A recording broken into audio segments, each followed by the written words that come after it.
大家好，我是黑红。根据上一支影片呢，我已经和大家分享了，就是绘画电绘板或者是电绘萤幕的5个错误观念。今天呢，就要和你分享呢，这个手绘跟电绘的利跟弊到底有哪一些呢？那如果呢，你是一个就是还正在考虑说，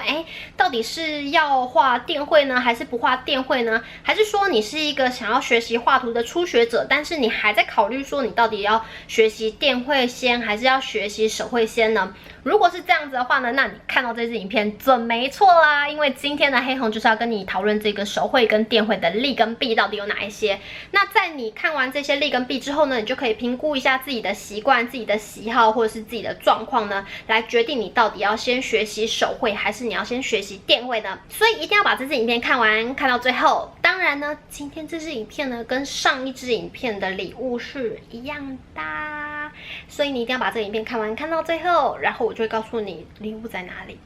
那如果呢你是第一次看到黑红影片的小可爱呢，请记得一定要订阅我的频道，并且开启小铃铛，这样在我有新影片发布的时候呢，你就会在第一时间收到通知啦，并且学习跟绘图相关的知识、技能以及概念哦。好了，那废话不多说，我们就开始讨论吧。那在跟大家分享这个手绘跟电绘的利弊之前呢，黑红想要问大家一个问题：你有没有在手绘或者是电绘的时候呢，遇到一些困难？如果有的话呢，请欢迎在底下留言和我分享吧。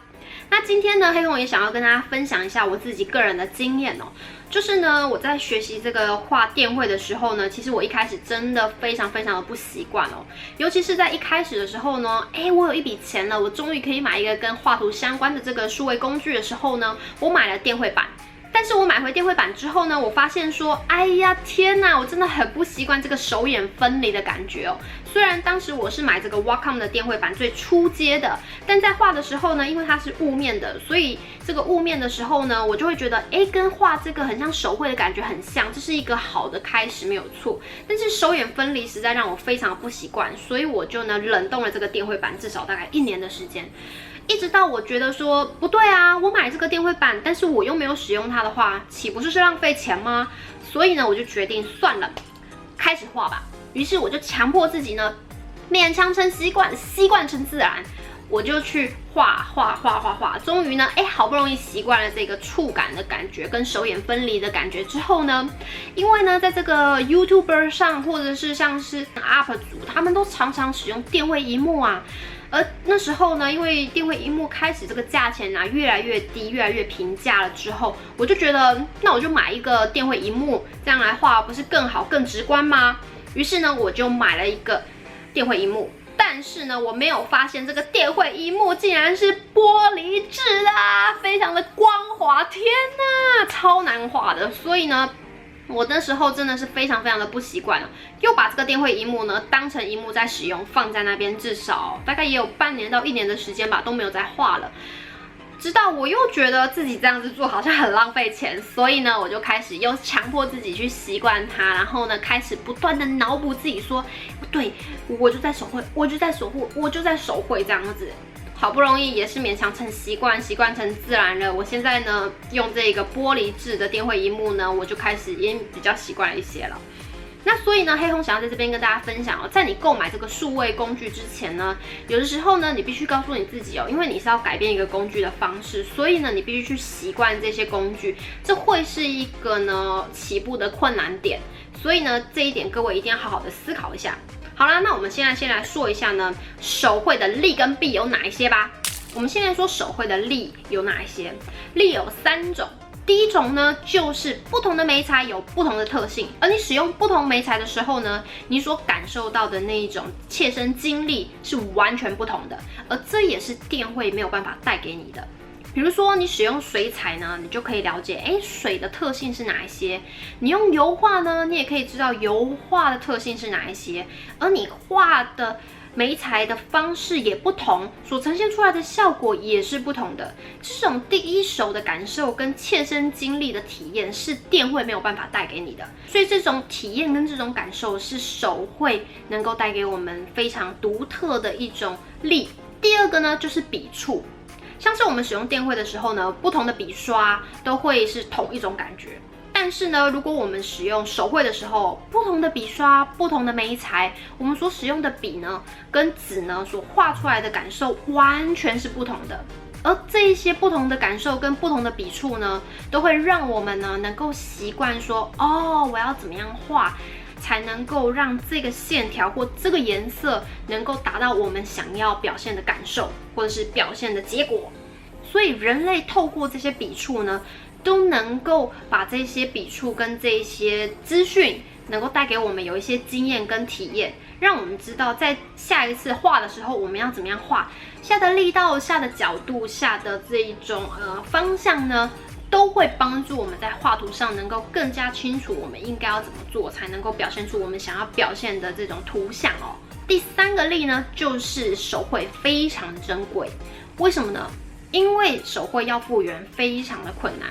比如说你今天铅笔画错了，你可能橡皮擦可以擦，但是如果你画错100次，那张纸可能会被擦到烂掉，它没有办法再像原本一样的那么干净，可以让你就是随便画这样子。那如果你是用像是带针笔啊，或者是油性签字笔啊去画这些图之后，你想要改，你大概也只能用像立可白或者是立可带这种东西呢去把它擦掉，但是再怎么擦就是会有一些缺陷的感觉。它不像电绘可以按一键复原，就没了，对不对？我们就可以再回到过去。可是手绘非常困难的回到过去，所以呢，当你画完手绘之后呢，手绘如果非常漂亮、非常棒的话呢，它就具有非常珍贵的珍贵性，毕竟它只有一个。如果你要再画第2个复制呢，很可能因为笔触的关系，因为方向的不同，因为你下的力道等等这些原因呢，会画出不一样的东西。所以即便你是要复制画，你都还是会有一些差距哦。所以呢，手绘第3个例呢，就是因为它只有一次性的这种作画的过程，所以它会显得更加的珍贵。那手绘的弊呢，就有4点了。首先第1点呢，就是手绘没有办法复原这件事情，真的是大家非常头疼的问题哦。比如说你拿一张纸呢来画，你发现你画不好，你很长就是必须要丢掉再重画一次。所以如果有些图呢，你已经画了80%了，结果你发现你突然画错一笔，或者是你已经画错，画到你没有办法再修改的时候呢，哇，那你也只能放弃了。这时候呢，就等于是你浪费了大半时间呢，画那前面的80%，最后呢，你还是得再重画一次，这是非常麻烦的部分哦。而第2个呢，就是呢，有一些媒材比较麻烦，它不是干性媒材，而是湿的，你就必须等它干，你才能再上色。如果你不等它干，你就上色的话呢，很可能就会让整个画呢模糊掉，变得很不好看，或者是很脏很乱。像是油画啦，或者是亚克力啦，或者是像水彩啊，这些都是需要等干的。相对你画电绘的话呢，你就会花比较多的时间在等它干的这个时间上面哦。所以这也是画手绘比较麻烦的部分哦。而第3个就是不同的媒材有不同的特性。这时候呢，如果你想要用复合式媒材，各式各样不同的媒材混搭着使用的时候呢，你就必须去了解不同的媒材呢，有哪一些不一样的特性，你必须要注意，不然呢，在你上色的时候呢，就会遇到一些困难。例如上水彩的时候呢，你就很适合浅色先上，再上深色。但是如果你是用覆盖性比较强的这一些媒材呢，你就必须深色先上，再上浅色。所以呢，你要了解媒材的特性呢，你才有办法呢去好好掌握这些手绘的媒材跟工具跟颜料，来画出你自己想要的画。所以呢，如果你没有碰过这些媒材呢，你就去画这些媒材，你很容易就画出一些非常不好看的东西。所以这也是呢手绘比较麻烦的第3个部分。而最后一点呢，最大的麻烦就是画布没办法改大小这件事情。有的时候呢，你拿一张小小张的纸呢来画，结果你发现，哎呀，画的好好看哦，画的好棒哦，我希望它可以是大的时候呢，这时候就很尴尬了，因为你就画那么小的嘛，你要把它放很大，除非你把它就是扫描，然后列印成一个就是非常大的图，不然呢，说实在的，你要把这张小图呢，在同等比例的画一张很大的图，手绘这件事情呢，就会是一个比较大的麻烦哦。你可能还要用非常精确的比例去计算，你才有办法呢，再重制一张这么大的图片。所以呢，就是手绘非常麻烦的4个点哦。好了，那以上这些呢，就是手绘的利弊。接下来呢，我们就来讨论一下电绘的利弊有哪些吧。首先呢，电绘的利呢，就是笔刷、颜色、工具非常多种，多的琳琅满目，方便创作者选择。所以呢，你不需要像手绘一样，就是还要再去找那些颜料，还要去找那些媒材，你才有办法画出一张图。不用，你电绘呢，你只要软体开，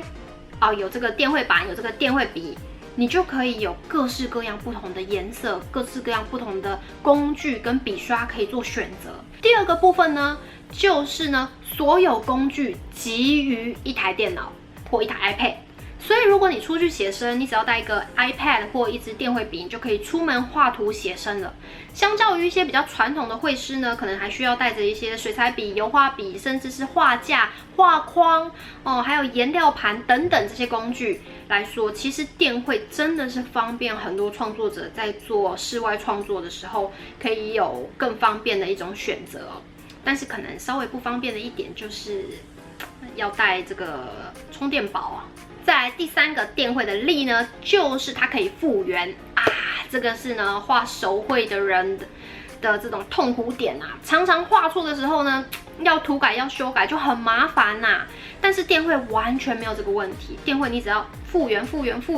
不管你错误几次，就是可以复原，让你方便创作。你甚至不用呢再重新的去换一张纸啊，或者是重新的画一个同样的东西，你只要复原，一切就可以搞定。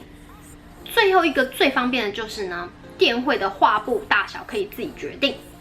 你就不需要去外面还要买一个很大或很小的画布，大的画布越大越贵啊，这就很麻烦呐。而且再来一点呢，是电脑的电绘呢，还有这种分图层的这种概念。所以呢，很方便啊，你完全不需要像手绘一样，还要等待它干，还要等待这个颜料到底什么时候干，你才能再画下一层哦。所以呢，电绘呢就是这么好，这么方便的，能够让创作者呢轻松并且节省时间呢，来做很多的创作。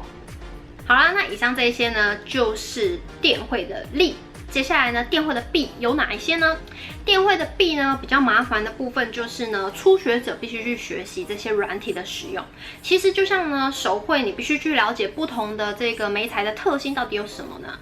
相对的，你在使用电绘的时候，你也要了解不同的软体要怎么样去使用。当然，在使用软体上呢，很多的功能大同小异，但是呢，不同的软体还是有一点点的那么的不同。所以呢，你还是得摸清楚这些软体要怎么样使用，你才有办法呢，能够好好的使用这些工具来画出你想要画出来的图哦。再来第二个呢，比较麻烦的地方，就是因为呢，这个电绘所能够使用的工具跟效果啊，甚至是这一些能够使用的笔刷啊、颜色，实在是太多太完整了。有的时候呢，很多的初学者，甚至不要说初学者啊，即便你是已经画了一定程度的人哦，有的时候在选择这些颜色或工具的时候呢，你还是会犹豫不决哦。所以呢，太多的选择有时候反而是造成创作者的麻烦。所以这一点呢，真的是大家必须要去思考一下。这么多的选择当中，该怎么做选择才能够画出自己想要画出来的风格，或者是自己想要画出来的图呢？最后一个呢，电绘最麻烦的点就是，不论是用什么样的媒材，不论是用什么样的笔刷，不论是用什么样的工具，所有的笔触都只有一种啊！这个是我真的觉得非常非常讨厌的地方，因为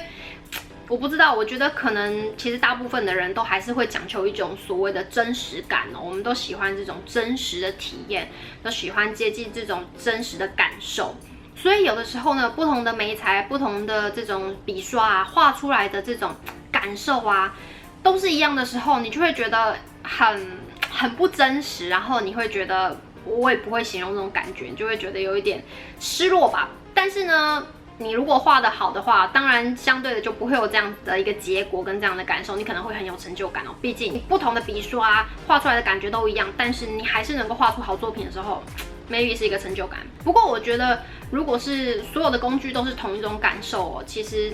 真的很没有真实感，这也是我觉得电绘比较缺乏体验性的一点啦。